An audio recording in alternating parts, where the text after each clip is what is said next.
ఫిబ్రవరి 4, 2025 ఈనాటికి సరిగ్గా సంవత్సరం పూర్తి చేసుకుంటున్న సందర్భంగా ఈ నిర్ణయము నివేదికగా మారి ఈ సభ ముందుకు ఒక ప్రభుత్వ అధికారిక డాక్యుమెంట్గా ఈరోజు సభలో ప్రవేశపెట్టినాం అధ్యక్ష.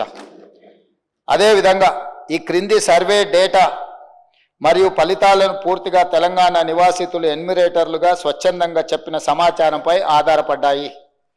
ఈ సర్వేలో నమోదైన కుటుంబాల ఆధారంగా రాష్ట్రంలో 3,54,77,554 మందిని సర్వే చేయడం జరిగింది. ఈ మొత్తం సామాజిక వర్గాల వారిగా సంఖ్య ఈ క్రింది విధంగా ఉంది అధ్యక్ష.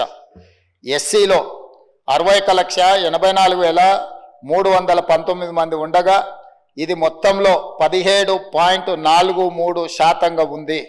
ఎస్టీలో 37,05,929 మంది ఉండగా ఇది మొత్తంలో 10.45% ఉంది అధ్యక్ష. బీసీ ముస్లిం మైనారిటీ మినహా 1,64,09,179 ఉండగా ఇది మొత్తంలో 46.25% ఉంది అధ్యక్ష. ముస్లిం మైనారిటీలో బీసీలు 35,76,588 ఉండగా ఇది మొత్తంలో 10.08% ఉంది అధ్యక్ష. ముస్లిం మైనారిటీలో ఉన్న బీసీలను కలుపుకుంటే మన రాష్ట్రంలో మొత్తం బీసీలు 56.33% ఉంది అధ్యక్ష. రాష్ట్రంలో ఈరోజు ప్రభుత్వం అమలు చేస్తున్న బీసీ రిజర్వేషన్లు ABCDE ఈ అన్ని గ్రూప్లలో 56.33% ఈరోజు బీసీ జనాభా ఉన్నదని చెప్పి నివేదిక మనకు తెలుపుతున్నది అధ్యక్ష.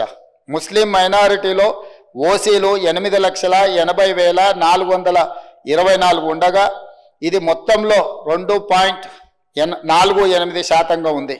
ముస్లిం మైనారిటీలో మొత్తం 44,57,012 మంది ఉండగా ఈ మొత్తంలో 12.56% మైనారిటీ జనాభా ఉంది అధ్యక్ష.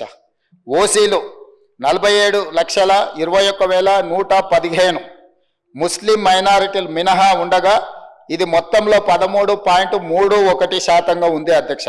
ఓసీలో ఉన్న ముస్లిం మైనారిటీలను కలుపుకుంటే మొత్తం ఓసీలు 56,01,539 మంది ఉండగా ఇది మొత్తంలో 15.79% ఉంది అధ్యక్ష.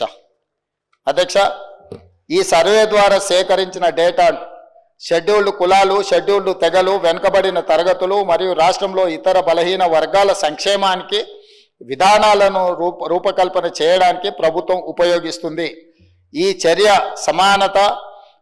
సమానత వృద్ధి పట్ల ప్రభుత్వ నిబద్ధతను మరియు తెలంగాణ ప్రజల భిన్న అవసరాలను తీర్చే పద్ధతిని ప్రతిబింబిస్తుంది. ఇది డేటా ఆధారిత సమగ్రత మరియు పారదర్శకత ప్రాతిపదిక నడిచే పాలనకు నూతన దశ ప్రారంభాన్ని సూచిస్తుంది అధ్యక్ష.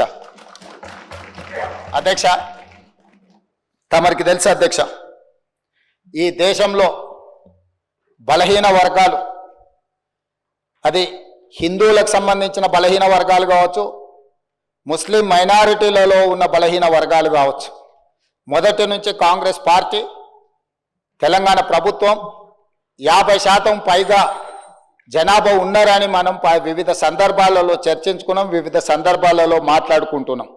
కానీ ఈ లెక్కలకు సహేతుకత కానీ ఒక పారదర్శకమైన ప్రభుత్వ పాలసీ డాక్యుమెంట్ కానీ లేకపోతే ప్రభుత్వం ఒక క్రమ పద్ధతిలో సేకరించిన సమాచారం కానీ లేకపోవడం వల్ల ఎవరికి వాళ్ళు ఏదో ఒక నెంబర్తో ఏదో ఒక చర్చల ద్వారా చర్చించుకున్నప్పుడు స్థానిక సంస్థల రిజర్వేషన్ల విషయంలో కావచ్చు, విద్యా ఉద్యోగ రిజర్వేషన్లు కావచ్చు, అమలు చేయాలన్నప్పుడల్లా కూడా న్యాయస్థానాలలో మనకు కొంత ఇబ్బందికరమైన పరిస్థితులు ఉన్నాయి అధ్యక్ష. ఈ బలహీన వర్గాల జనాభా లెక్కలకు సంబంధించి ఒకవేళ మనం ఆలోచన చేసి ఈ సభలో మాట్లాడుకోవాల్సి వస్తే, ఈ దేశాన్ని బ్రిటిషర్స్ పరిపాలించినప్పుడు 1931లో కులగణన జరిగింది తప్ప ఆ తర్వాత స్వతంత్ర భారతదేశంలో 75 సంవత్సరాలు పూర్తి చేసుకున్న సందర్భంలో ఎన్నిసార్లు జనాభా లెక్కలేసినా 2001 జనాభా లెక్కలు కావచ్చు, 2011 జనాభా లెక్కలు కావచ్చు, లేకపోతే 91 జనాభా లెక్కలు కావచ్చు, లేకపోతే వెనక్కి వెళ్తే 81 జనాభా లెక్కలు కావచ్చు.